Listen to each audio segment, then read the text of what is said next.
ಸಹೋದರ ಸಹೋದರಿಯರೇ, ಬಾಯಾರಿದ ಜಿಂಕೆಯು ನೀರಿಗೆ ಹಾತೊರೆಯುವಂತೆ ಪ್ರಭು ಯೇಸು ಕ್ರಿಸ್ತರ ಪ್ರೀತಿ, ವಿಶ್ವಾಸ, ಕರುಣೆ ಹಾಗೂ ತ್ಯಾಗಕ್ಕೆ ನಮ್ಮ ಹೃನ್ಮನಗಳು ಹಾತೊರೆಯಲಿ.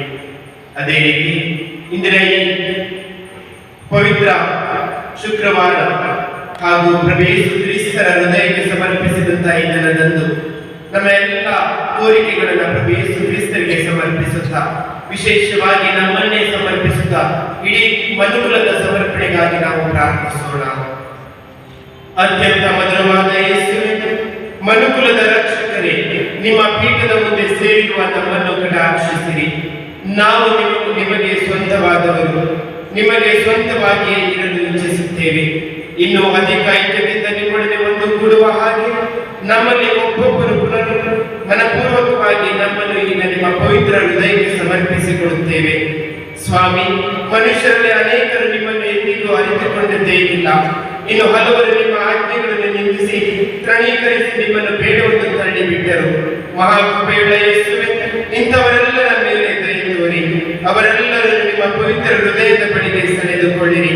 ಪ್ರಭುವೇ, ನಿಮ್ಮನ್ನು ಬಿಟ್ಟು ಆಗಲದೆ ಯಾವಾಗಲೂ ಪ್ರಾಮಾಣಿಕರಾದ ವಿಶ್ವಾಸಿಗಳಿಗೆ ಮಾತ್ರವಲ್ಲದೆ ನಿಮ್ಮನ್ನು ತಿರಸ್ಕರಿಸಿ ಅಗಲಿ ಹೋದ ಬಂಧುಗಾರ ಮಕ್ಕಳಿಗೂ ಸಹ ದಯೆ ತೋರಿರಿ.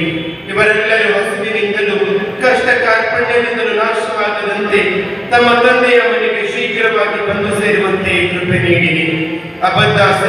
ಅಸತ್ಯಗಳಿಂದ ವಂಚಿತರಾದವರಿಗೂ ವಿರೋಧದಿಂದ ದೂರವಾಗಿರುವವರಿಗೂ ಪ್ರಭುವಾಗಿರಿ. ಎಲ್ಲೆಲ್ಲಿಯೂ ಒಬ್ಬರೇ ಕುರಿಮಂದೆ ಒಂದೇ ಹಿಂಡು ಇರುವಂತೆ ಎಲ್ಲರನ್ನು ಸತ್ಯದ ಕರೆಗೂ ವಿಶ್ವಾಸದ ಐಕ್ಯತೆಗೂ ಬರಮಾಡಿರಿ. ನಿಮ್ಮ ಧರ್ಮಸಭೆಯನ್ನು ಅಪಾಯದಿಂದ ಸಂರಕ್ಷಿಸಿರಿ. ಅದಕ್ಕೆ ದೃಢವಾದ ಬುನಾದಿಯನ್ನು ದಯಪಾಲಿಸಿರಿ. ಸಕಲ ದೇಶಗಳ ಮುಖಂಡರಿಗೂ ನ್ಯಾಯ ನೀತಿಯನ್ನು, ಶಾಂತಿ ಸಮಾಧಾನವನ್ನು ಕರುಣಿಸಿರಿ. ಈ ಭೂಮಿಯಲ್ಲಿ ಸರ್ವರು ಏಕ ಕಂಠದಿಂದ ಎಡೆಬಿಡದೆ ನಮಗೆ ಆತ್ಮರಕ್ಷಣೆಯನ್ನು ತಂದ ಪವಿತ್ರ ಹೃದಯಕ್ಕೆ ಸ್ತುತಿಯುಂಟಾಗಲಿ. ಮಹಿಮೆ ಗೌರವಗಳು ಸದಾ ಕಾಲವೂ ಉಂಟಾಗಲಿ ಎಂಬ ಸ್ತುತಿಯ ಶಬ್ದದಿಂದ ಕೊಂಡಾಡಲಿ. ನಮ್ಮ ಕುಟುಂಬಗಳಲ್ಲಿ ಆಗುತ್ತಿರುವ ಸಮಸ್ಯೆ ಗೊಂದಲಗಳು ಕಡಿಮೆಯಾಗಲಿ. ನಮಗೆ ಸದಾ ಆರೋಗ್ಯ ಭಾಗ್ಯವನ್ನು ನೀಡಿರಿ. ನಿರಂತರ ಶಾಂತಿ, ಸಮಾಧಾನ, ನೆಮ್ಮದಿ ನಮ್ಮ ಹೃದಯಗಳಲ್ಲಿ ನೆಲೆಸಲಿ. ಇದು ನಮ್ಮ ಪ್ರಭು ಕ್ರಿಸ್ತರ ಮುಖಾಂತರ ನಿಮ್ಮನ್ನು ಪ್ರಾರ್ಥಿಸುತ್ತೇವೆ.